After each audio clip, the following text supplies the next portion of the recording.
Well, hello, Faith Church.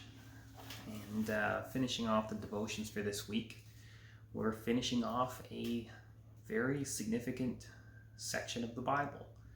The first 5 books, the Torah, the Pentateuch.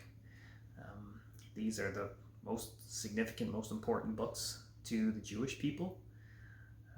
The ones written by Moses, often referred to as the law. When you read the law in the Bible, that's referring to these first 5 books. And so today we're going to finish that up. I think we've been doing this for a little over a year.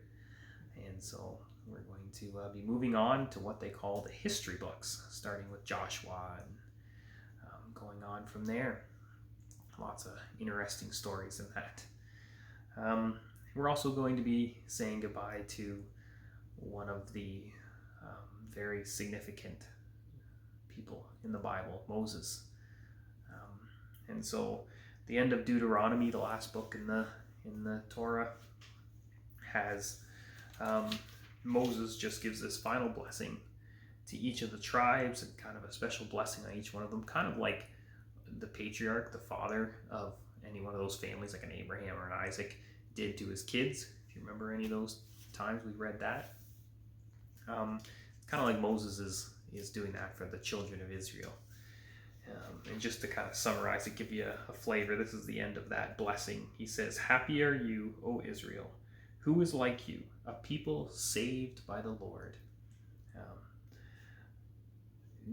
That's something we've probably read a lot in these first 5 books, is just how God chose the Israelites like as a special his people and pulled them out unto himself and kind of has chosen them as a chosen people, that they might go back into the world and be an example, and that everybody, all the other nations, would look to them and go, wow, look at that nation that has a God as their leader, and be drawn to God. That was God's plan with the Israelites. A people saved by the Lord, the shield of your help and the sword of your triumph. And just all those, everything we've read up to this point about how God has fought for them and provided for them, just kind of summarized up in that verse. And then chapter 34, this is the death of Moses. And so I thought I'd just read it, and we'll kind of close off this chapter of the Bible.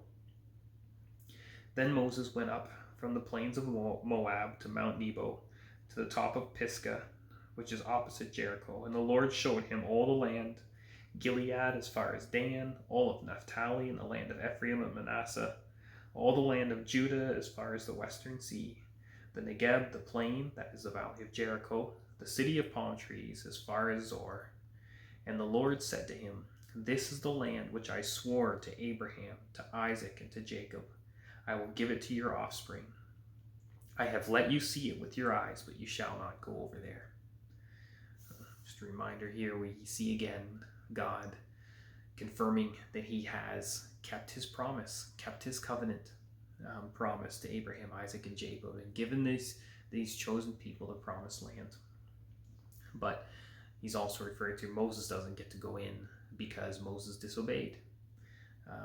Back in when God told him to speak to the rock and he was angry, Moses was angry, so he struck it instead.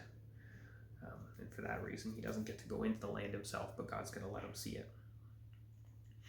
So Moses, the servant of the Lord, died there in the land of Moab, according to the word of the Lord, and he buried him in the valley in the land of Moab, opposite Beth-peor. But no one knows the place of his burial to this day. Moses was 120 years old when he died. His eyes was undimmed, and his vigor unabated. And the people of Israel wept for Moses in the plains of Moab for 30 days, and the days of weeping and mourning for Moses ended. Just kind of an interesting thing there. Moses went up on the mountain by himself, and it says that, and he buried him in the valley.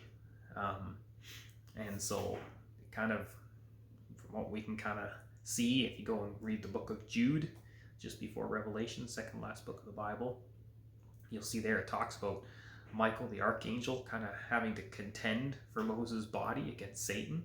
So just doesn't, not a lot of description in it, but just kind of makes that comment. And so from what we can kind of see, it was kind of interesting that Moses, looks like God took him and buried him too, and no one knew where.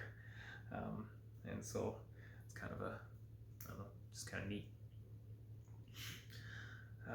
But interesting too that he was still strong and his eyes undimmed, and so he had just fulfilled what God had called him to do. And then Joshua, son of Nun, was full of the spirit of wisdom, for Moses had laid hands on him. So the people of Israel obeyed him, and did as the Lord commanded Moses. And there has not arisen a prophet in Israel like Moses, whom the Lord knew face to face.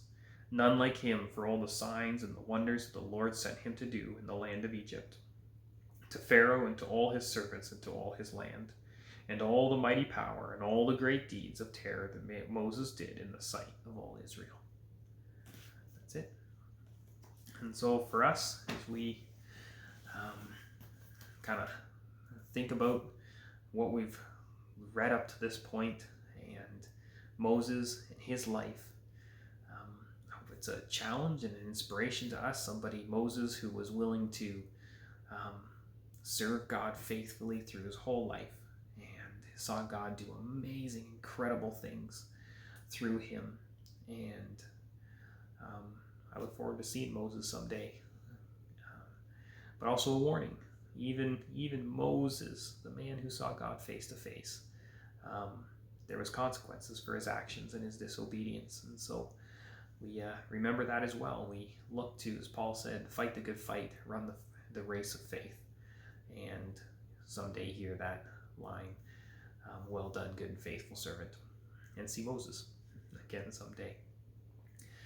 So with that, I pray the Lord would bless you and keep you and make his face to shine upon you, and today would you know his peace. God bless.